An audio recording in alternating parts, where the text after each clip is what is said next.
There. All right, well, that was quick. Maybe whenever I'm ready. All right. I'll go ahead and call to order the City Council, well, I got workshop in front of me, but City Council meeting for the City of Brookings for Monday, August 11th at 5:30 p.m. We'll stand for the pledge. I pledge allegiance to the flag of the United States of America and to the republic for which it stands, one nation, under God, indivisible, with liberty and justice for all. Thank you. And roll call. Councilor Malmberg. Here. Councilor Pareda. Here. Councilor Martin. Councilor Fulton. Here. Mayor Hodges. Here. We have a quorum. Thank you. And then moving on to ceremonies, appointments, announcements. We have one, which is the July Yard of the Month Award. Commercial was La Florida, Mexico, and residential was 810 Ransom Avenue, owner Barbara Lilas. If anyone wants to add anything to that, who was the? That was me, okay. yes, yeah. And it was really sweet. The owner of La Flor was super excited, and the residential recipient as well. She said she couldn't wait to share it with her gardener. So I was glad that his work got supported too. So yeah. Is that cheating when you have a gardener? Do we have a stipulation in there? They're paying for it. I guess, yeah, I mean, that's true. Well, that's great. And I think all of us know La Flor, right in the middle of town. So I'm glad they keep up and make it look nice. Thank you. Moving on to oral requests and communications from the audience. And I have one, correct? And so Connie Hunter, would you like to come up? I will read my script, which is a reminder that this is a time for public comment. If you have turned in a public comment form to the city recorder, I have it. Comments are limited to 5 minutes. This is not time for discussion. Council is not able to provide an immediate answer or response. The city manager may direct staff to follow up with you regarding your comment or questions if provided with contact information on the form. Before you make your comment, please state your name and address for the record. Thank you. My name is Connie Hunter. I live at 8 Mexico Paradise Lane. And I want to thank everybody here tonight for your leadership. And I want to thank, first of all, Mayor Hodges for coming to the Board of Commissioners meeting and speaking against the recall. I know you spoke as a private citizen, but it takes leadership, whether you're a private citizen or the mayor, to make a stand. And I just want to thank you for that. I mentioned on my public comments that I wanted to talk about Jay Trost and the fact that he's an innovator. A lot of people don't know that Jay Trost has roots back to Arizona, where he was at the Arizona Boys Ranch and was the executive director. Of course, I have roots back to Arizona, and I had worked with the largest mental health center in the state of Arizona, so everybody knew about Arizona Boys Ranch and equality leadership there. When Jay was hired by the city of Brookings as deputy director of public works, I came and I spoke the night that he was in front of the city council. I also spoke about Mike Hundick, who was being hired that same night. And I did tell a story that kind of took the spotlight off of Jay, because Mike Hundick at the time was driving the truck in the Azalea Festival Parade for the red shirts. And the night before he was to drive in that parade, his son was hit in Afghanistan, and he didn't know the condition of his son. My family went through that, and my nephew didn't win.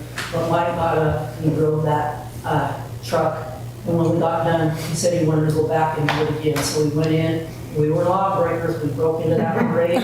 Thanks to the board of realtors, we ran out. They said, "Come on in."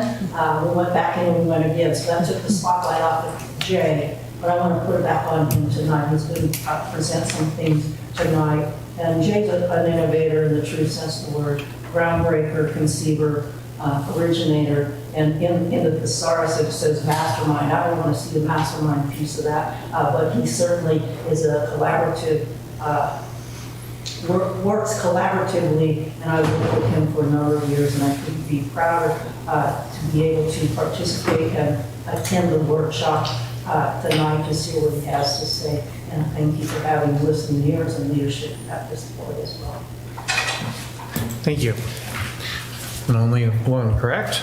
Yes. Okay, so moving on to the consent calendar. This is to approve the minutes, council minutes for July 28th, 2025, and then accept Parks and Recreation minutes for March 13th, 2025. A little bit back.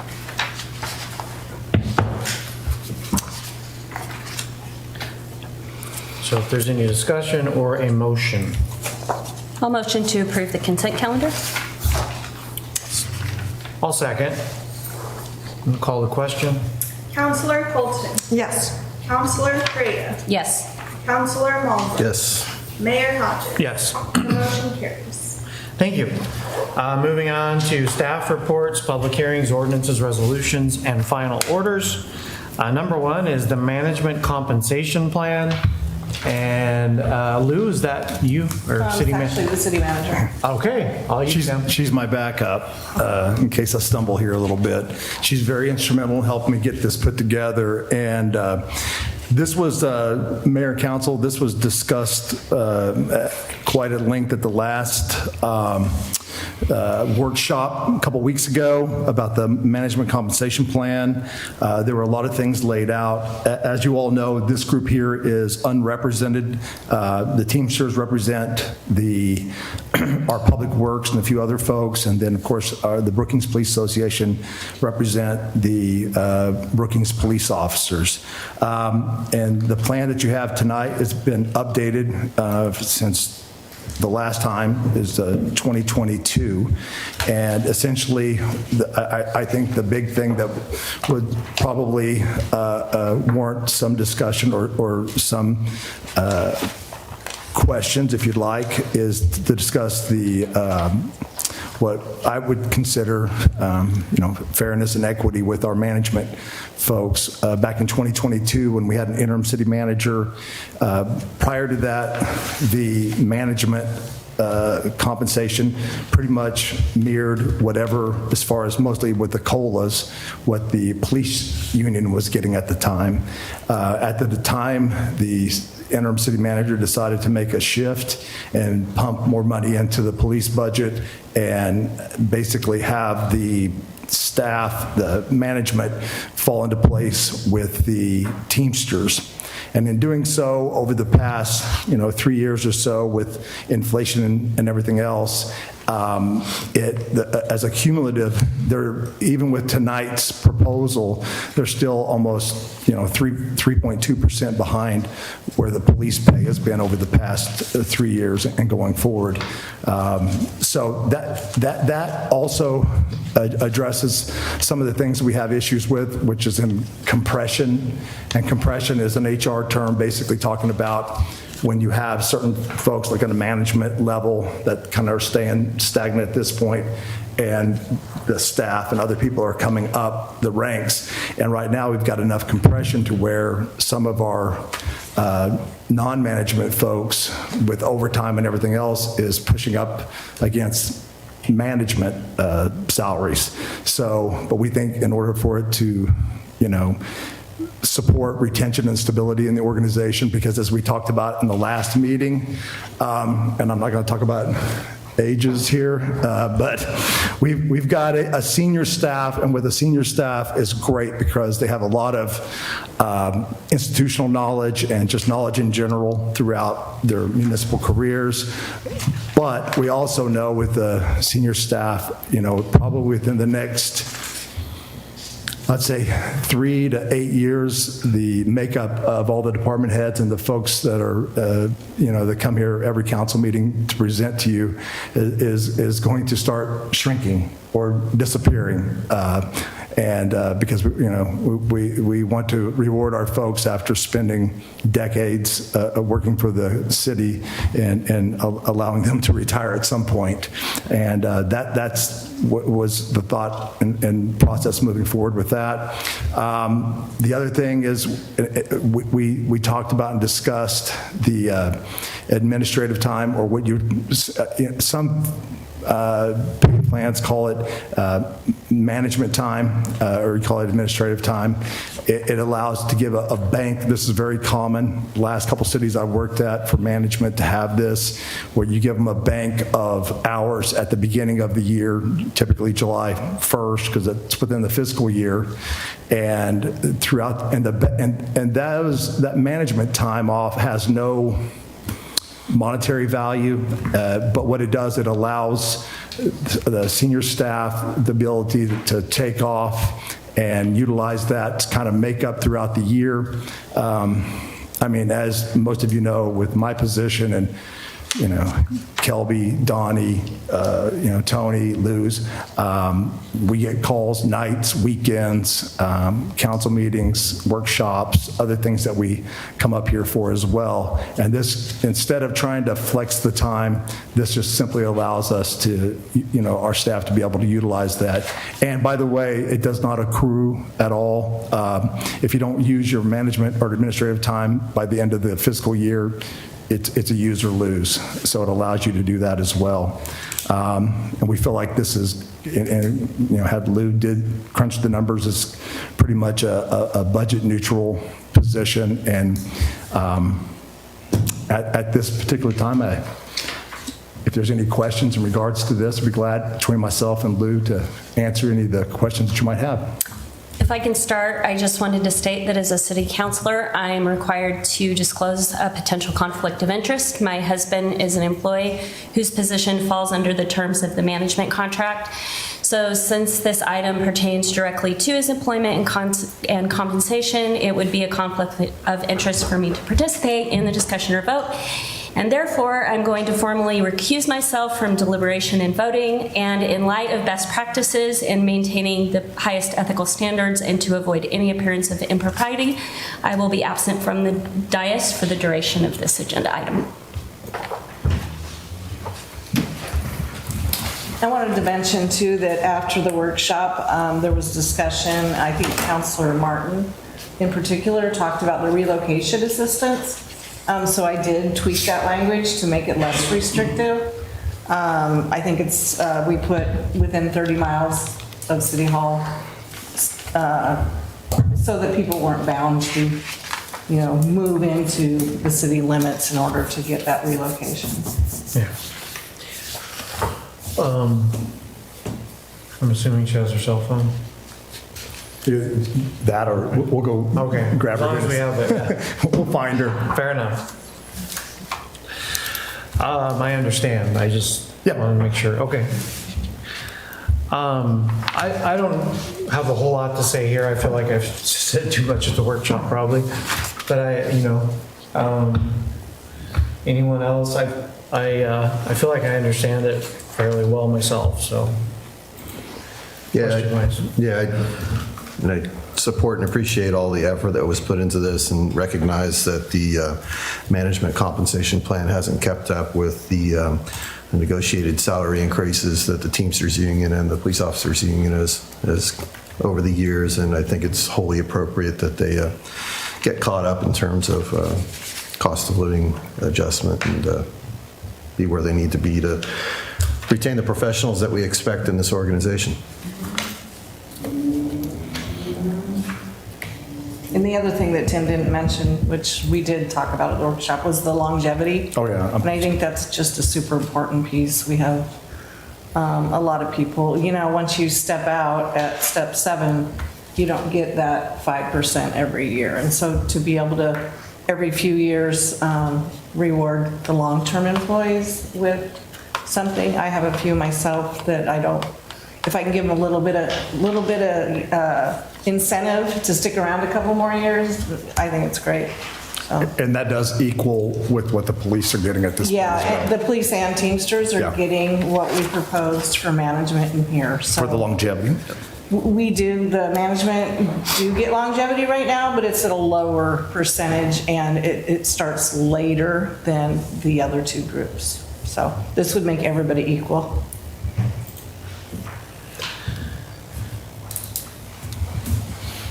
I mean, that was a huge part for me, is just that we have to have standardization is huge.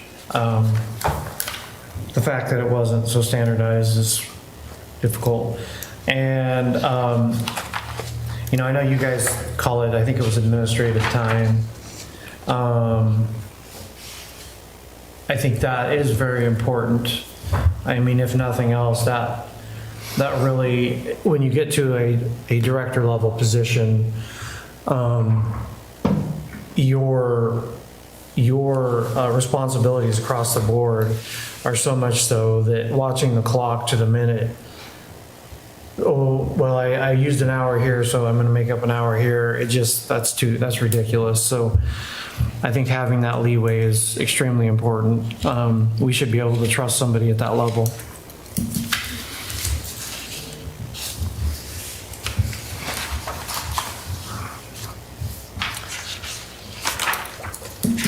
I don't know if there's any other questions or comments, or if anyone wants to make a motion. We'll make a motion to approve the management compensation plan dated August 11th, 2025. I'll second. Call the question. Counselor Fulton. Yes.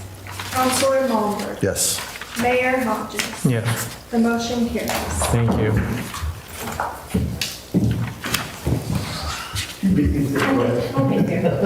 Just want to make sure. We were wondering how we were going to track you down. All right, thank you. We're moving on to number 2, which is capital improvement plans adoption for system development charges. Thank you. City staff is in the process of recommending updates to the city's system development charge methodology for water, wastewater, stormwater, and transportation. Before the council can deliberate on any legislative action concerning the SDC methodology updates, it must adopt capital improvement plans for each municipal service that will have SDC charges.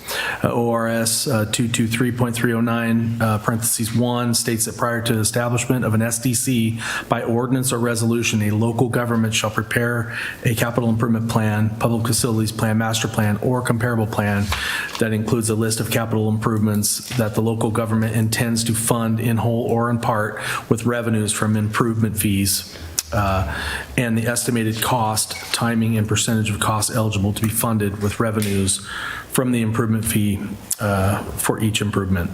At the July 28th City Council workshop, staff presented updated capital improvement plans and the resulting implications on the SDC fees. Before you tonight is a resolution for formal adoption of the capital improvement plan. This resolution contains the updated 20-year capital improvement plans for water, wastewater, stormwater, and transportation. The content of this resolution complies with ORS 223.309 and parentheses 1. By adopting the capital improvement plan resolution, the council is not bound to adopt the proposed SDC methodologies and rates that result from the capital improvement cost. That decision will come before council at the agenda on October 27th at their regular meeting. So I've attached a draft resolution, and in here you have various capital improvement plan listed items that we went over during the workshop. And with that, if you have any questions.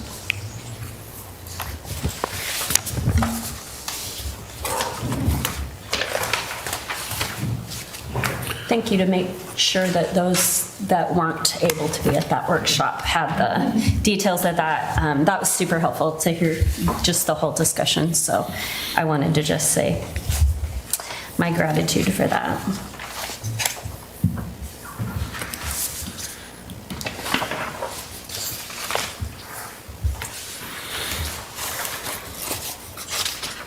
Again, I don't remember who was or wasn't there. Was Councilor Fulton and myself were not there. Okay.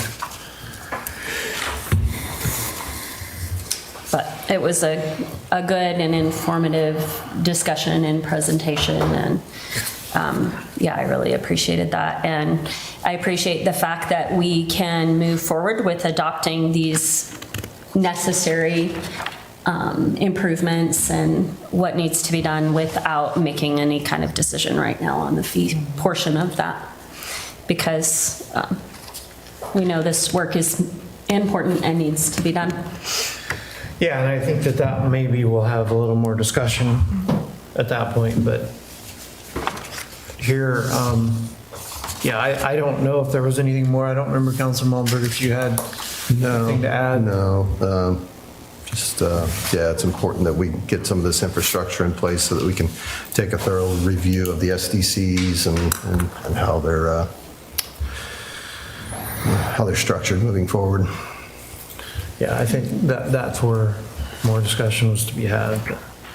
I am good with it. I'll make a motion to adopt Resolution 25-R-1284, adopting capital improvement plans for the City of Brookings water, wastewater, stormwater, transportation, and park systems.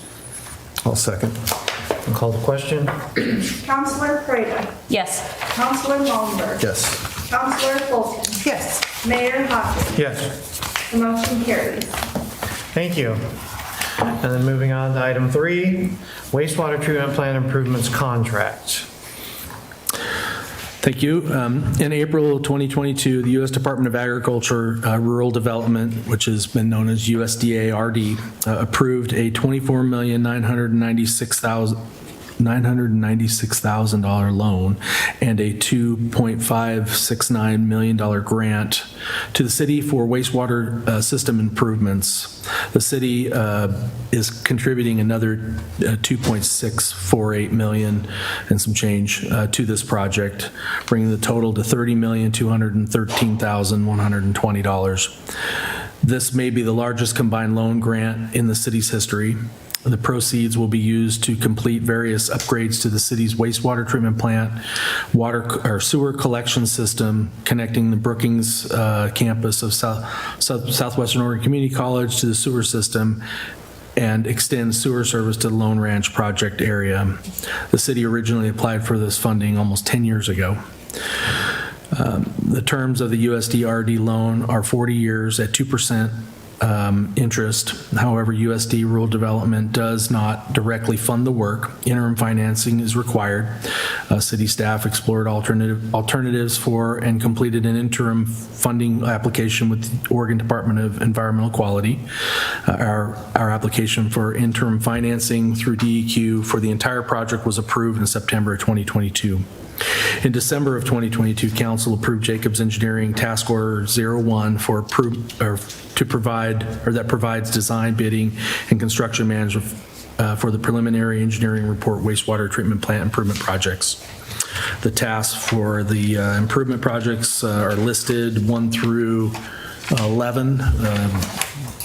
Many things that I didn't understand myself, but one of the big ones is the UV replacement system, which is a bulk of the project for the wastewater treatment plant projects. The City of Brookings solicited cost proposals for the wastewater treatment plant improvement through a formal request for proposals process on June 17, 2025, and had 2 respondents. Both bidders participated in a mandatory pre-bid meeting that was held at the site. City Manager Tim and I were there with him as well. Jacobs reviewed the bids received on July 29, 2025, summarized in the bid tab below. Base bid includes the major equipment schedule, mobilization, installation, temporary pumping facilities, and a $500,000 allowance for painting and coating repairs. Jacobs and city staff recommend awarding the contract to HP Civil, who was the low bidder, on the basis of the lowest cost and contract qualifications provided with the bid documents. With the attachments has a recommendation letter which sort of summarizes what I just read. I apologize that this is seeming to be anticlimactic. It's a huge amount of money to go out, and it's a good portion of my time here's work to get to this point. So it's pretty amazing that we're here. Yeah, $1.6 million difference. That's quite a difference. Yep. Can you discuss just a little bit for all of our and the community's benefit? This is a piece of the bigger USDA loan, which is about $30 million worth, and just maybe briefly touch on what the other portions of that loan will look like, what other portions of the infrastructure are going to be addressed with those funds. Sure. There are portions of our collection system that need upgrades to support additional flow from north. And then there are also other areas of our town that are experiencing high I&I that'll get repaired. That'll get there's lining projects, there's sewer replacement projects, there's so it's a variety of things in the collection side, but the majority, the bulk of it is really focused more north, cleaning up I&I and making that connection. One of the big projects is a pump station that will allow gravity flow from the north end, Lone Ranch, and the college to a pump station, then pump to our wastewater treatment plant. So right now, we don't have that infrastructure in place for that to happen. So this will probably be the larger chunk and then it sounds like there's going to be multiple smaller projects associated with laying down the infrastructure for the other parts. So. Yeah. Thank you. I know this has taken a lot of time and a lot of work and a lot of energy on all the city staff's part. And something that has been, even securing the funding has been a battle. So I'm grateful for all that you guys have done to secure that and to try to provide areas for more housing to be built, which we all know we need. So I just want to acknowledge that, like, this has been a long, hard-fought battle. And so it's exciting to see the pieces starting to come into place. Even the USDA and DEQ, we had a meeting, Wendy and I, last week about, getting our money back, our reimbursement request as this gets started, and they were just cheering because they know how long we've been working on it. Yeah, and monthly meetings for you guys, and it really is a lot of work trying to secure that. So I'm just grateful for all of that hard work. Yeah, I would like to add, I walked into this with this being, literally toward the last year, to the finish line. And it is, you just see behind the scenes what the staff and everybody has put in to get this to the point it is today. So it was definitely a team effort and some gnashing of the teeth, but we got through all that.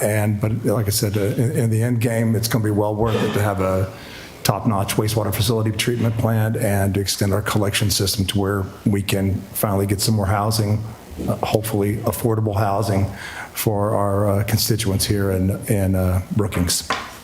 I don't think sometimes people understand the amount of work it takes and years of work and labor on the back end to make those things a reality. And also, it's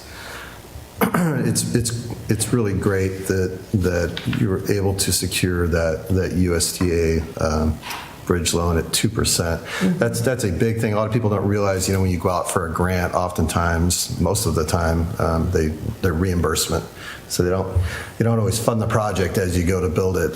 They wait and until you're all done with the project, and they go, okay, yeah, well, now we're ready to pay you back. And so we have to get these bridge loans or whatever you want to call this type of loan. There's probably a better name for it, to finance a project. And a 40-year loan at 2% is very favorable for the city. So.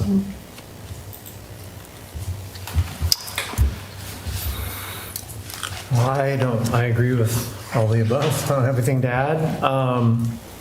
Does anyone have any more questions, conversation, or a motion? I'll motion to authorize the city manager to execute a contract with HP Civil for the wastewater treatment plant improvement project in the amount of $9,156,809. My second. Call the question. Counselor Mulder. Yes. Counselor Fulton. Yes. Counselor Creighton. Yes. Mayor Hodges. Yes. The motion carries. Thank you. Moving on to just informational and non-action items. That is the July 2025 vouchers. And if there's no discussion to be had there, we can move straight into remarks from mayor, councilors, and city manager. Any remarks? I wish there was someone here from Public Safety Department to represent, but did attend that night out event that they had with my wife and had the opportunity to speak with a lot of people there and was really impressed, as I always am with our public safety folks. Not only Brookings Police and Fire were there, but Harbor Fire was there, Forest Service was there, we had the Coasties there, we had Sheriff's Department, and a whole lot of others. I'm sure I'm missing a couple. So, but anyways, always just so impressed with how professional and everyone is, and how willing they are and excited they are to explain all the work that they do. And again, just another event that makes you proud to be a part of the community. I know Officer Gabby, I think her last name is Lopez, right? I might not have her last name right, but Dominguez. She put in a tremendous amount of work and effort to make that a reality, and was super excited to do it. So I just want to thank her for her hard work, in particular on that project. I also wanted to let the public know, and I didn't write down the date, but it would be on the library's website.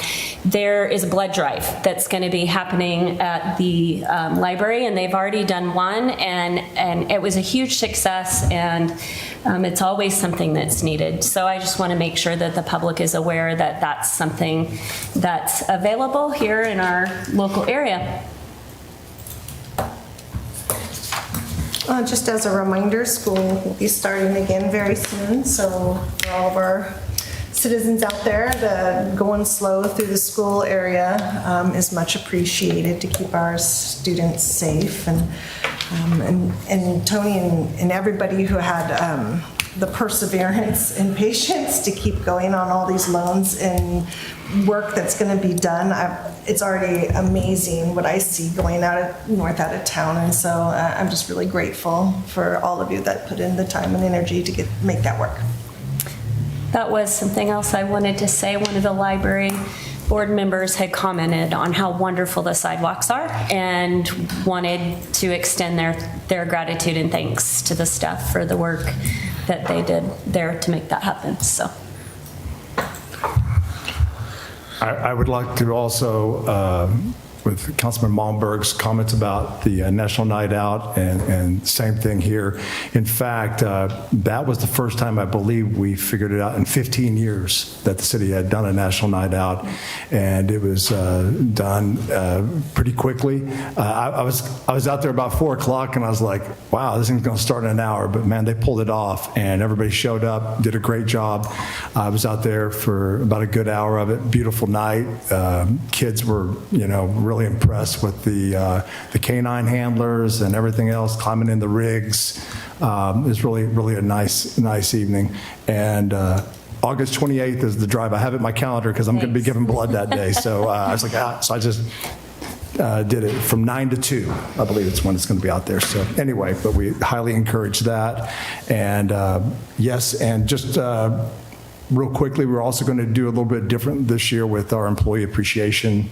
Just to let you guys know, we're going to do it at the Pocket Park this year. So you guys will all be invited to come out as well. Just do it outdoors instead of being cooped up inside the EOC this time. So you'll all get an invite to that as well. So very nice.